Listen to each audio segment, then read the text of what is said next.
Hello students, I am Bhavesh sir and I welcome you all on my online teaching platform MET classes. So students, you can follow us on our Facebook page, Telegram channel, YouTube channel, Instagram account, and you can contact us on our WhatsApp number if you have any kind of problem related to these topics. Okay, so students, in this lecture we will study the electromagnetic induction. So electromagnetic induction is a very important topic, like we are continuously discussing the various laws. So here also we have a law, Fleming's right hand rule. Okay, now before studying the Fleming's right hand rule, first we will study what is electromagnetic induction. Okay, so let's start this lecture.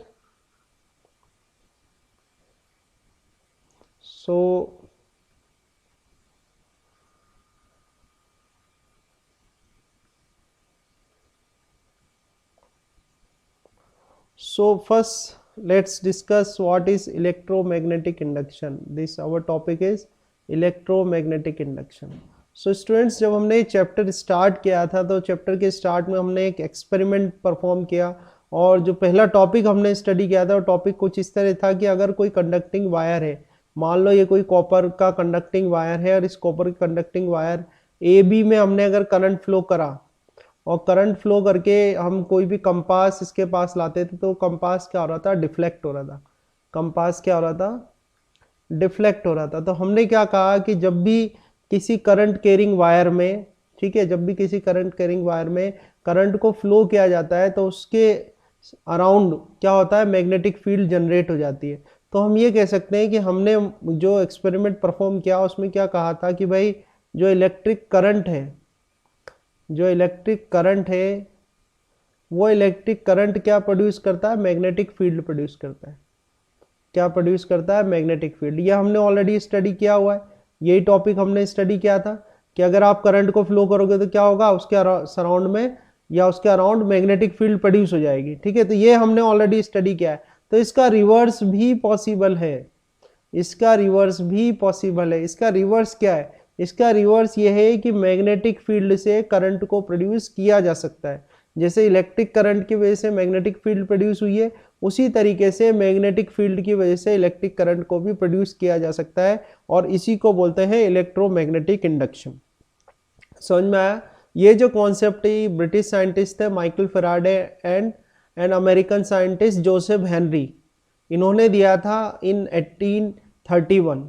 ठीक है, तो simple concept अभी जो आपको initially जो ध्यान रखना है वो क्या ध्यान रखना है, इनिशियल जो आपको बात ध्यान रखनी है इसके अंदर कि हमने ये स्टडी किया है कि भाई इलेक्ट्रिक करंट अगर फ्लो किया जाता है किसी कंडक्ट करने वायर में या कॉइल में तो उसके अराउंड जो है वो मैग्नेटिक फील्ड जनरेट हो जाती है, प्रोड्यूस हो जाती है। इसी तरह से अगर कोई मैग्नेटिक फील्ड है तो उसकी वजह से जो है इलेक्ट्रिक करंट को भी प्रोड्यूस किया जा सकता है। ठीक है, और इसी को बोलते हैं इलेक्ट्रोमैग्नेटिक इंडक्शन, ध्यान रहेगा।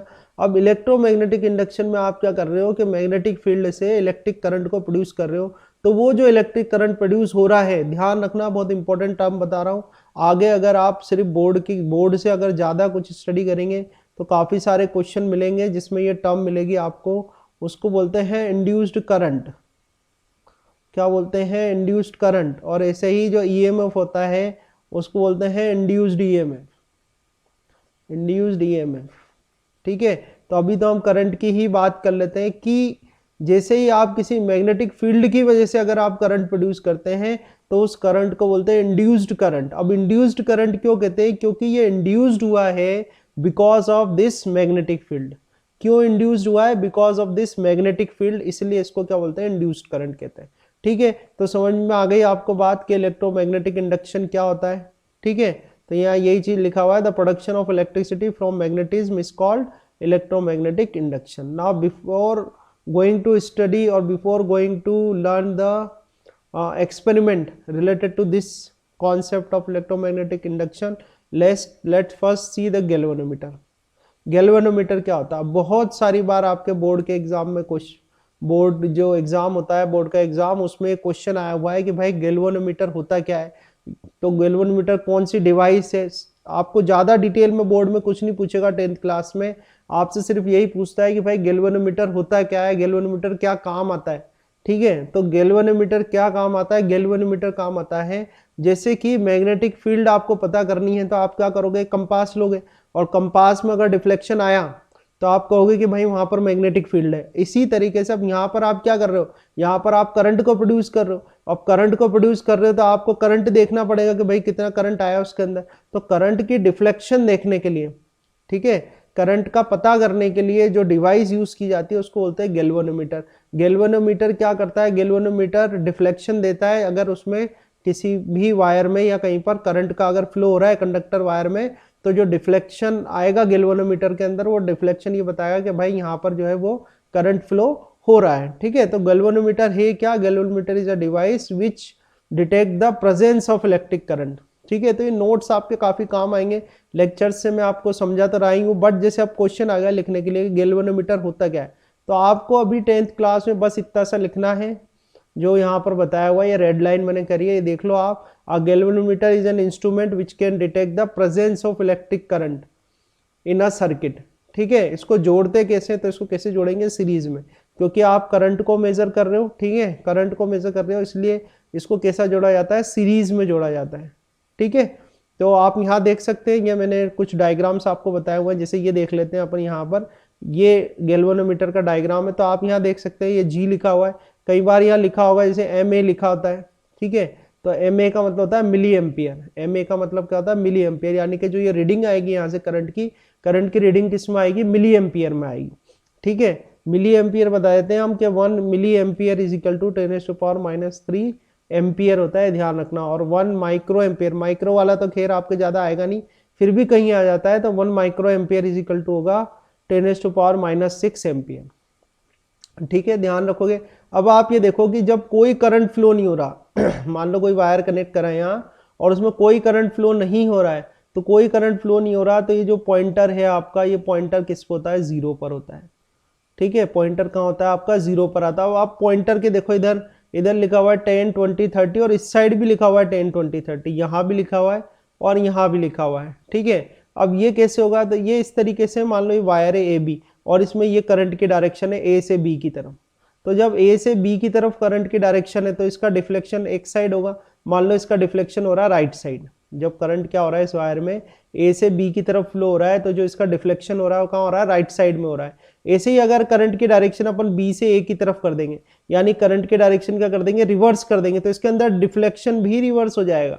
जैसे जब ये ए से बी हो रहा था, ए से बी करंट फ्लो हो रहा था, तो इसमें डिफ्लेक्शन क्या आ रहा था, राइट साइड में, और जैसे ही करंट बी से ए फ्लो होगा तो इसमें जो डिफ्लेक्शन हो जाएगा वो कहाँ आ जाएगा, लेफ्ट साइड में आ जाएगा। ठीक है, तो गैल्वेनोमीटर से रिलेटेड मैक्सिमम यही क्वेश्चन आपसे पूछे जाते हैं जो मैंने यहाँ पर आपको डिस्कस करे। पहली बात तो गैल्वेनोमीटर होता क्या है, तो उसके बारे में आप लिख देना कि it is a instrument which can detect the presence of electric current in a circuit. इसको सर्किट में लगाते कैसे हैं, तो सीरीज में लगाते हैं, ध्यान रखना आप किस में लगाते हैं, सीरीज में। और जो करंट की डायरेक्शन है तो दोनों साइड शो करता है, कोई करंट फ्लो नहीं हो रहा तो जीरो पे रहेगी इसकी निडल, और मान लो एक डायरेक्शन, मान लो ए से बी जा रहा है तो राइट साइड में हो गई, और अगर करंट के डायरेक्शन रिवर्स कर दोगे तो ये डिफ्लेक्शन भी क्या होगा, रिवर्स हो जाएगा। ठीक है, तो गैल्वेनोमीटर से रिलेटेड ये सब जो पॉइंट्स मैंने आपको बताए ये आपको ध्यान रखने हैं। ठीक है, अब अपने टॉपिक पे आ जाते हैं, हम पढ़ रहे हैं इलेक्ट्रोमैग्नेटिक इंडक्शन, जो मैंने आपको समझा दिया कि मैग्नेटिज्म के कारण या मैग्नेटिक फील्ड के कारण अगर करंट फ्लो होता है, करंट प्रोड्यूस होता है, तो ये जो है इसको बोला जाता है इलेक्ट्रोमैग्नेटिक इंडक्शन, और जो करंट प्रोड्यूस हो रहा है उसको बोला जाता है इंड्यूस्ड करंट। ठीक है, तो अब इसमें देखते हैं हम आगे, इस एक्सपेरिमेंट को देखते हैं हम। ठीक है, तो इस एक्सपेरिमेंट में क्या हुआ कि एक इस तरह से है, एक यूट्यूब में एक यू टाइप की बार मैग्नेट थी, इस तरह से यू टाइप की बार मैग्नेट है, एक उसका नॉर्थ पोल एक साउथ पोल है। तो इसको ऐसे बना लिया हमने, ये ऐसे रिप्रेजेंट करने का तरीका है, हमने उसके पोल्स ले लिए north pole and south pole, तो ये हो गया नॉर्थ पोल और ये हो गया साउथ पोल। उसके बीच में एक वायर लगा दिया, ये वायर हो गया ए बी। ठीक है, अभी ध्यान से देखना आप, ये वायर ले लिया ए बी, सर्किट को पूरा कर दिया, ये सर्किट पूरा कर दिया, यहाँ पर एक गैल्वेनोमीटर लगा लिया। अब गैल्वेनोमीटर क्यों लगाया, जैसा कि हमने अभी पहले स्टडी करा है, हम ये देखेंगे अगर गैल्वेनोमीटर में कोई डिफ्लेक्शन आएगा तो हमें पता चल जाएगा कि भाई इस वायर के अंदर क्या हो रहा है, करंट का फ्लो हो रहा है। ठीक है, तो ध्यान से देखना, ये तो समझा ही दिया मैंने आपको, नॉर्थ पोल साउथ पोल हो गए, वायर है। अब जब ये वायर यहाँ पे स्टेशनरी रहेगा जब वायर यहाँ स्टेशनरी है तो ये जो निडल है वो क्या रहेगी, स्ट्रेट रहेगी। इस तरह से निडल क्या रहेगी, स्ट्रेट रहेगी। तो स्ट्रेट मतलब कैसी, जीरो पर रहेगी। ठीक है, जब वायर क्या है आपका स्टेशनरी है, यहाँ पर ये जो वायर यहाँ यूज कर रहे हैं कंडक्टिंग वायर, ठीक है, मान लो कॉपर का वायर है, यहाँ पर ये है, ठीक है, ये स्टेशनरी है, तो निडल किस पे रहेगी, जीरो पर। अब क्या कर रहे हैं अपन, इसको ऊपर की तरफ ले जा रहे हैं वायर को। ठीक है, तो जैसे ही आप वायर को ऊपर की तरफ लेके जाओगे तो इसमें गैल्वेनोमीटर में डिफ्लेक्शन आएगा। डिफ्लेक्शन क्या आ रहा है, राइट साइड में आ रहा है। ठीक है, जैसे ही आप वायर को ऊपर लेके गए, ठीक है, एक ये भी है कि आपने मैग्नेट रखा हुआ है तो यहाँ पर north pole to south pole obviously magnetic field है। ठीक है, यहाँ पर क्या है, आपकी मैग्नेटिक फील्ड है, तो ये मैग्नेटिक फील्ड की डायरेक्शन होगी। ठीक है, अब आप इस पर फोर्स लगा रहे हो, ऊपर की तरफ ले जा रहे हो ना, तो ये आपकी फोर्स की डायरेक्शन हो गई।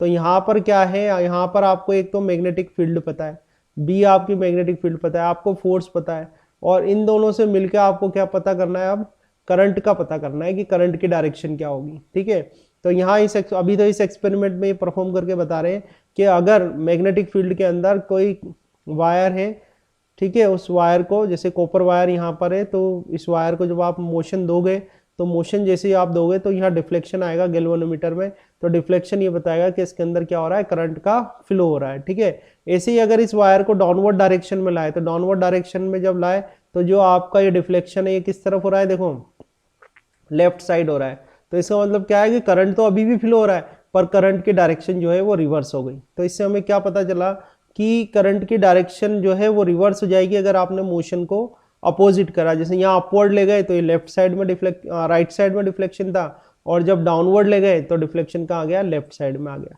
ठीक है, तो इससे ये तो प्रूफ होता है कि मैग्नेटिक फील्ड के अंदर कोई वायर है, ठीक है, कंडक्टिंग वायर है, और उसको आप अगर मोशन कराते हो तो मोशन कराने पर क्या होगा, उसमें करंट का फ्लो होगा। ठीक है, जैसे यहाँ बताया हुआ है कि in above experiment we have seen that when a wire is moved between the poles of a fixed magnet, then an electric current is produced in the wire. The reverse of this also true, that is, if a wire is kept fixed but a magnet is moved inside it, even then a current is produced in the coil of wire. तो यहाँ पर ये बताया हुआ है कि जो current produce हो रहा है उस करंट को प्रोड्यूस करने में क्या, या तो आप वायर को स्टेशनरी रख के मैग्नेट को घुमा दो, ठीक है, या तो आप क्या करो कि वायर को स्टेशनरी रखो और मैग्नेट को मूव करा दो, या मैग्नेट को स्टेशनरी रखो और वायर को मूव करा दो। यानी टोटल बात यह है कि वायर और मैग्नेट के बीच में रिलेटिव मोशन होना चाहिए।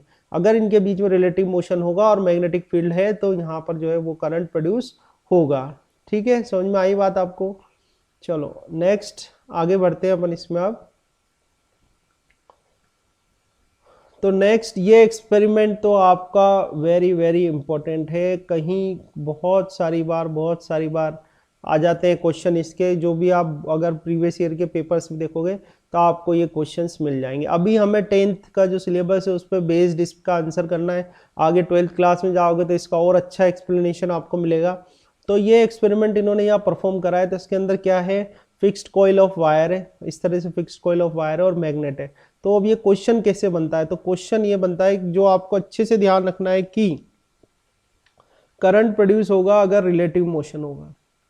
टोटल बात यही है, रिलेटिव मोशन। ठीक है, अगर कॉइल और मैग्नेट के बीच में रिलेटिव मोशन होगा तो करंट प्रोड्यूस होगा। मान लो कि ये जो मैग्नेट है ये कॉइल के अंदर स्टेशनरी है, जो मैग्नेट है वो कॉइल के अंदर स्टेशनरी है, तो करंट जो प्रोड्यूस होगा वो क्या होगा, जीरो। ठीक है, अगर ये मैग्नेट जो है वो कॉइल के अंदर स्टेशनरी है, ना तो कॉइल मूव हो रही है ना ही मैग्नेट मूव हो रही है, तो रिलेटिव मोशन कुछ होगा ही नहीं, तो करंट जो होगा वो कितना हो जाएगा, जीरो। करंट जो होगा यहाँ लिख देता हूँ, जो करंट होगा वो कितना हो जाएगा, जीरो हो जाएगा। अब मान लो रिलेटिव मोशन हो रहा है, अब मान लो आपका रिलेटिव मोशन हो रहा है किस किस के बीच में, कॉइल और मैग्नेट के बीच में, है ना। कॉइल तो स्टेशनरी है पर मैग्नेट को चला रहे हैं। तो मान लो मैग्नेट को आप यहाँ ले जा रहे हो, मैग्नेट को किस तरफ ले जा रहे हैं अपन, लेफ्ट साइड ले जा रहे हैं, ये आपकी मैग्नेट हो गई। तो देखो मैग्नेट को जब आप, ये मैग्नेट हो गई आपकी, तो मैग्नेट को जब आप लेफ्ट साइड ले जा रहे हो तो जो डिफ्लेक्शन आ रहा है वो कैसा आ रहा है, राइट साइड आ रहा है। ये देखो यहाँ पर दिख रहा है आपको। तो ये जो डिफ्लेक्शन है किसके डायरेक्शन को शो कर रहा है, करंट के डायरेक्शन को शो कर रहा है। अब यहाँ पर देखें, ठीक है, यहाँ पर देखिए, अगर आप मैग्नेट को हम कहाँ ले जा रहे हैं, राइट साइड, ये आउटवर्ड्स, ये तो इसमें इनवर्ड्स जा रहे थे। अब मान लो आउटवर्ड्स जा रहे हैं यानी राइट साइड लेके आ रहे हैं, आउटवर्ड्स लिख देता हूँ, चलो आउटवर्ड्स जा रहे हो आप यानी कॉइल से इसको बाहर पीछे की तरफ ले रहे हो, तो करंट की डायरेक्शन देखो कहाँ आ रही है, लेफ्ट की तरफ आ रही है। तो पहली इंपॉर्टेंट बात तो यह है कि अगर रिलेटिव मोशन नहीं है तो करंट जीरो होगा, अगर रिलेटिव मोशन है तो उसमें करंट होगा। अब करंट जो है, करंट की डायरेक्शन रिवर्स हो जाएगी अगर मोशन ऑफ मैग्नेट और मोशन ऑफ कॉइल जो है वो उनकी अगर हम उनके डायरेक्शन को अपोजिट कर दें। ठीक है, तो ये बहुत इंपॉर्टेंट है। काफ़ी सारे जब अपन अभी चैप्टर पूरा करने के बाद जब क्वेश्चंस डिस्कस करेंगे तो ये क्वेश्चन भी आएगा वहाँ पर। ठीक है, तो इसको भी हम डिस्कस करेंगे, है ना। चलो अब नेक्स्ट इम्पॉर्टेंट पॉइंट इसमें बात करते हैं हम। तो नेक्स्ट इम्पॉर्टेंट पॉइंट ये है कि देखो यहाँ पर हमें मैग्नेटिक फील्ड पता है, मैग्नेटिक फील्ड को जैसे मैं बी से बता दूँ तो मैग्नेटिक फील्ड मुझको पता है। ठीक है, फोर्स यानी मोशन मुझे पता है और उससे हमें किसकी डायरेक्शन पता करनी है, करंट की। तो देखो वापस से जो रूल है, रूल वही है, रूल आपको लगाना है ई एम और आई का। रूल क्या लगाना है, ई एम आई का। पर अब यहाँ पर लेफ्ट हैंड की जगह कौन सा हैंड यूज करना है आपको, मैं थोड़ा सा इधर बता देता हूँ आपको। ठीक है, देखो दोबारा बताते हैं। अब हमें यहाँ पर क्या है, मैग्नेटिक फील्ड पता है। ठीक है, मैग्नेटिक फील्ड को हमने बता दिया, जैसे मैग्नेटिक फील्ड पता है, बी से बताते हैं, मैग्नेटिक फील्ड पता है, फोर्स पता है, और इससे हमें करंट के डायरेक्शन को पता करना है। तो रूल जो हम लगाएंगे, रूल वापस से वही है ई एम और आई का जो अभी पहले लगाया है। पर यहाँ पर लेफ्ट हैंड की जगह जो आपको यूज करना है, कौन सा हैंड यूज करना है, राइट हैंड। तो यहाँ पर जो रूल होता है वो कहता है फ्लेमिंग राइट हैंड रूल। तो फ्लेमिंग राइट हैंड रूल लगाएंगे। तो देखो मैग्नेटिक फील्ड मुझे पता है, ठीक है, तो मैग्नेटिक फील्ड को ई से बताता हूं, तो ये तो आपको जाएगा थंब। ठीक है, थंब हो गया। मैग्नेटिक फील्ड पता है एम, तो ये आपकी हो जाएगी फोर फिंगर, ये आपकी हो जाएगी फोर फिंगर। तो आपको क्या करना है कि थंब, फोर फिंगर और सेंटर फिंगर, ये हो गई आपकी सेंटर फिंगर। पर अब की बार आप ये ध्यान रखना कि राइट हैंड लेना आप अपना। तो ये जैसे मैंने मेरा राइट हैंड लिया, ठीक है, तो इस राइट हैंड में देखो ई एम आई, याद रख लो ई एम आई। ठीक है, तो हमें करंट की डायरेक्शन निकालनी है, मैग्नेटिक फील्ड और फोर्स हमको पता है। तो फोर्स तो ये थंब हो गया, ठीक है, फोर्स तो ये मान लो थंब हो गया, ये मैग्नेटिक फील्ड हो गई। ठीक है, तो मान लो ये मैग्नेटिक फील्ड की डायरेक्शन है, ये तो मैग्नेटिक फील्ड की डायरेक्शन है, और ये थंब बता रहा है फोर्स, माने कि ये मैग्नेटिक फील्ड की डायरेक्शन हो रही है, और ये थंब मतलब जहां मैं उसको वायर को मान लो मूव कर रहा हूँ, मान लो ऊपर की तरफ मूव कर रहा हूँ, तो ऊपर की तरफ मूव कर रहा हूँ, ये मैग्नेटिक फील्ड की डायरेक्शन है। तो ये जो मेरी फिंगर है वाली सेंटर फिंगर जो है, ये सेंटर फिंगर जो है वो करंट की डायरेक्शन को शो करेगी, यानी कि देखो करंट की डायरेक्शन कैसी होगी, मेरी तरफ, अंदर की तरफ। ठीक है, मेरी तरफ ये करंट की डायरेक्शन होगी, मेरी तरफ होगी। ठीक है ना। अब मान लो मैं वायर को नीचे की तरफ चला रहा हूं, तो वायर को मैं नीचे की तरफ ले, ये थंब क्या बता रहा है, फोर्स की डायरेक्शन बता रहा है। तो फोर्स मतलब मैं फोर्स डाउनवर्ड लगा रहा हूं, तो फोर्स डाउनवर्ड लगा रहा हूं। मैग्नेटिक फील्ड की डायरेक्शन तो वही है जो थी, पर अब क्या होगा, जो करंट होगा वो करंट कैसा हो रहा है, आपकी तरफ हो रहा है। दिख रहा है करंट की डायरेक्शन कैसी हो रही है, आपकी तरफ हो रही है। तो चाहे राइट हैंड रूल हो चाहे लेफ्ट हैंड रूल हो, आपको ईएमआई ध्यान रखना है। और उस ईएमआई के अंदर ये ध्यान रखना है कि जब आप लेफ्ट हैंड रूल लगाओगे तो लेफ्ट हैंड रूल में क्या हो रहा है, लेफ्ट हैंड रूल में आपको मैग्नेटिक फील्ड और करंट पता होता है और फोर्स की डायरेक्शन आप निकालते हो। राइट हैंड रूल के अंदर क्या होता है, राइट हैंड रूल के अंदर आपको मैग्नेटिक फील्ड और फोर्स पता है और आप करंट की डायरेक्शन निकालते हो। ठीक है, तो मैंने आपको सिंपल सी ट्रिक बता दी है, ये इस ट्रिक से आपको ये दोनों रूल ध्यान भी रहेंगे और कंफ्यूजन भी नहीं होगा। और जेके एल एम वाली तो मैंने रूल बता ही दिया आपको, एल मतलब लेफ्ट हैंड, एम मतलब मोटर। तो मोटर में क्या लगता है, लेफ्ट हैंड रूल लगता है। ठीक है, तो अब बचा राइट हैंड रूल, तो राइट हैंड रूल किस में लगता है, इलेक्ट्रिक जनरेटर में। तो ये जो कॉन्सेप्ट आप अभी स्टडी कर रहे हो इलेक्ट्रोमैग्नेटिक इंडक्शन, ये इलेक्ट्रोमैग्नेटिक इंडक्शन का जो प्रिंसिपल है ये किस में यूज किया जाता है, इलेक्ट्रिक जनरेटर में। अब इलेक्ट्रिक मोटर और इलेक्ट्रिक जनरेटर जो है अभी इस साल तो आपके है नहीं, ठीक है, फिर भी अपन एक्स्ट्रा में जब ये पूरा अपना हो जाएगा ये वाला चैप्टर, तो अपन इलेक्ट्रिक मोटर और इलेक्ट्रिक जनरेटर को भी स्टडी कर लेंगे। ठीक है, अभी तो ये इंपॉर्टेंट जो रूल है इसी को आपको मैं नोट्स इसके बता देता हूँ। ठीक है, तो इसके नोट्स आप देखो यहाँ पर। ठीक है, सो ये इंपॉर्टेंट पॉइंट्स आप देखें जो एक्सपेरिमेंट अभी करके बताया था कि a current induced in a current induced in a coil when it is moved or rotated relative to a fixed magnet. Okay, a current is also induced in a fixed coil when a magnet is moved. तो relative motion होना चाहिए coil के बीच में और magnet के बीच में, total बात यह है. और no current induced in a coil when coil and magnet both are stationary. अगर उनके बीच में कोई relative motion नहीं है तो कोई current flow नहीं होगा. और when the direction of motion of coil is reversed, the direction of current induced in the coil also get reverse. तो मैंने ये भी आपको बता दिया, आप मोशन बदलोगे तो डायरेक्शन ऑफ करंट भी जो है वो चेंज हो जाएगी. नाउ ये एक इंपॉर्टेंट पॉइंट है कि the magnitude of current induced, जो करंट इंड्यूस्ड है उसको बोलते हैं इंड्यूस्ड करंट कहते हैं. कई बार ये पूछ भी लेते हैं, तो आप ध्यान रखना कि जो करंट प्रोड्यूस हो रहा है उसको लेंगे इंड्यूस करंट, जो EMF प्रोड्यूस हो रहा है उसको बोलते हैं इंड्यूस्ड EMF. ठीक है, तो यहाँ पर बाय वाइंडिंग, तो यहाँ हम देख रहे हैं कि the magnitude of current induced in the coil can be increased. कैसे इंक्रीज कर सकते हो? Winding the coil on a soft iron core, ये ऑलरेडी डिस्कस कर ही लिया था हमने.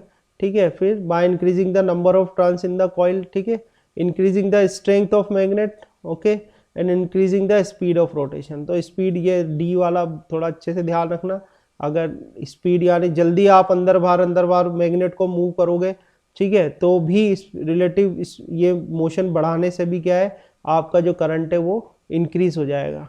ठीक है, तो ये इंपॉर्टेंट पॉइंट्स हैं सारे इलेक्ट्रोमैग्नेटिक इंडक्शन के. इलेक्ट्रोमैग्नेटिक इंडक्शन को शॉर्ट में जो है, जो मैंने आपको ये बताया भी है, क्या होता है, EMI. ठीक है, तो EMI से आपको ये ध्यान रहेगा, रूल्स जो मैंने आपको समझाए.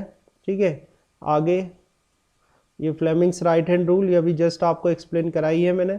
ठीक है, तो थंब मोशन को बताएगा E, 4 फिंगर मैग्नेटिक फील्ड को बताएगा M, इंड्यूस्ड करंट ये I को बताएगा EMI.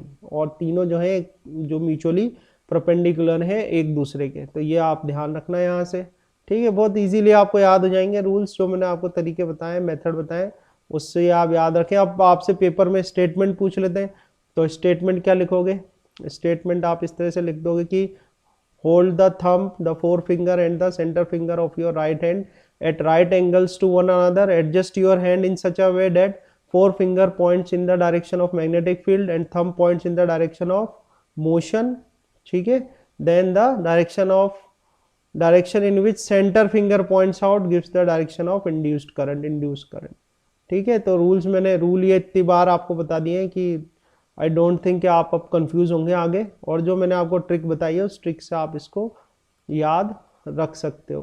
ठीक है, सो अब इस चैप्टर के अंदर हम कितने टॉपिक्स कंप्लीट कर चुके हैं? तो देखो, ये फर्स्ट टॉपिक हमारा पूरा हो गया, सेकंड टॉपिक हमारा हो गया, थर्ड टॉपिक हमने कर ही लिया था, लेक्चर 3 आपको मिल गया था, और ये लेक्चर 5, यानी ये भी हमारा पूरा हो गया. इसका मतलब बोर्ड का जो इस साल जो पेपर आने वाला है, सिलेबस आने वाला है आपका इस चैप्टर से, मैग्नेटिक इफेक्ट ऑफ करंट से, वो हमारे सारे टॉपिक पूरे हो गए. ठीक है, तो अभी तो हम क्या करेंगे, इस पे बेस्ड अब जो नेक्स्ट लेक्चर आपको मिलेगा वो इस पे बेस्ड जो है वो क्वेश्चंस होंगे, वो क्वेश्चंस हम अब डिस्कस करेंगे. एक बार वो क्वेश्चन कर लेंगे तो बोर्ड का हमारा ये कवर हो जाएगा पूरा. उसके बाद आपको एक्स्ट्रा टॉपिक्स में electric motor, electric generator, domestic circuit और AC एंड DC करंट जो है वो भी आपको करा दूंगा. पर ये ध्यान रखना कि ये टॉपिक्स अब इस साल बोर्ड में नहीं आएंगे. ठीक है, तो आई होप आपको जो भी टॉपिक्स यहाँ डिस्कस करे हैं ये सारे टॉपिक्स समझ में आए होंगे. फिर भी आपके कोई डाउट्स रह जाते हैं तो आप जो है वो क्वेश्चन पूछ सकते हो. ठीक है, तो आगे जो अब नेक्स्ट लेक्चर आने वाला है वो थोड़ा एक दिन में आएगा, तो आप अच्छे से इसको स्टडी कर लेना सारे टॉपिक्स को, ताकि आप वो क्वेश्चंस के भी फिर आंसर कर सको. Okay, so thank you for watching this lecture. So keep learning. Okay, thank you.